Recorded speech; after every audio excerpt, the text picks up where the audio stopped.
வணக்கம். கோவை நீலகிரி செய்திகளுக்காக செய்திகள் வாசிப்பது சரவணன். வெப்ப சாதனையை பதிவு செய்த நீலகிரி. நீலகிரியில் பயத்தை கூட்டும் காலநிலை மாற்றம். பாடம் படிக்க மறந்தால் பரிதாபம்தான்.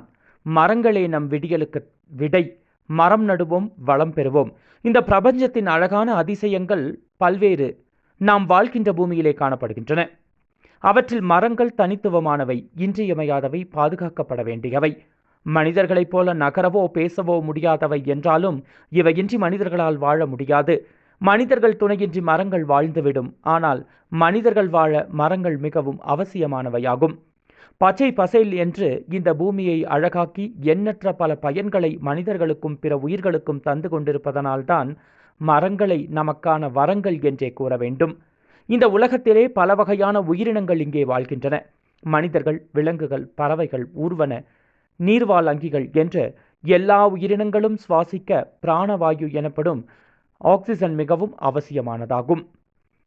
ஆக்சிஜன் வாயு கிடைக்காவிட்டால் இங்கே எம்மால் உயிர் வாழ முடியாது. அத்தகைய வாயுவை வளிமண்டலத்திற்கு அதிகம் வெளியிடுவது தாவரங்கள்தான். வளிமண்டலத்திலே உள்ள கார்பன் டை ஆக்சைடு வாயுவை தாவரங்கள் சுவாசித்து பின்பு ஆக்சிஜனை இந்த சூழலுக்கு வெளிவிடுவதன் மூலமாக இந்த பூமியை சமநிலையாக வைத்திருக்கின்றன. உதகையில் கடந்த 73 ஆண்டுகளில் பதிவானதை விட நேற்று அதிக வெப்பம் பதிவாகியுள்ளது. நேற்று உதகையில் 29 டிகிரி செல்சியஸ் 84.2 டிகிரி பாரன்ஹீட் வெப்பம் பதிவாகியுள்ளது. கடந்த 1951ஆம் ஆண்டிலிருந்து இப்பொழுது வரை பதிவான வெப்பநிலையில் இதுதான் மிக அதிகம். கடந்த 73 ஆண்டுகளில் இன்றுதான் உதகை மிகவும் வெப்பமான நாளை சந்தித்திருக்கிறது.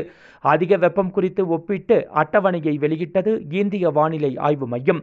எங்கு பார்த்தாலும் கட்டிடங்களாக மாறியுள்ள நீலகிரி இன்றைய காலத்தில் கான்கிரீட் குவியலாய் பசுமையை இழந்து நிற்கிறது. இதனால் உதகையிலும் ஃபேன் வேண்டும் என்ற துர்பாக்கிய நிலைக்கு தள்ளப்பட்டு விட்டோம். உதகையில் வேர்க்கின்றது. உதகையிலும் மதிய நேரங்களில் நிழலை தேடும் நிலையில் உள்ளோம். இது நமக்கும் நம் வருங்கால சந்ததிக்கும் பெரும் எச்சரிக்கை மணியாகும். மனித குலத்தின் பாதுகாப்பு கவசமாக விளங்குகின்ற மரங்களை மனிதர்கள் அழிப்பதனால் இன்று பூமியில் காலநிலை மாற்றமானது உருவாகியுள்ளது. இதன் காரணமாக பல வகையான ஆபத்தான அனர்த்தங்கள் இடம்பெறுகின்றன. இவை அனைத்தும் மனிதன் இயற்கையின் வரமான மரங்களை அழிப்பதன் விளைவால் உருவானவையே. மனிதர்கள் இன்று மரங்களின் அவசியத்தை சிறிது சிறிதாக உணர ஆரம்பித்துள்ளனர். இனிவரும் காலங்களிலாவது மரங்களை பாதுகாத்து எமது வருங்கால சந்ததியினரும் வாழும் சூழலை உருவாக்குவோம். கோவை நீலகிரி செய்திகளுக்காக எமது சிறப்பு செய்தி ஆசிரியர் தமிழ் வெங்கடேசன்.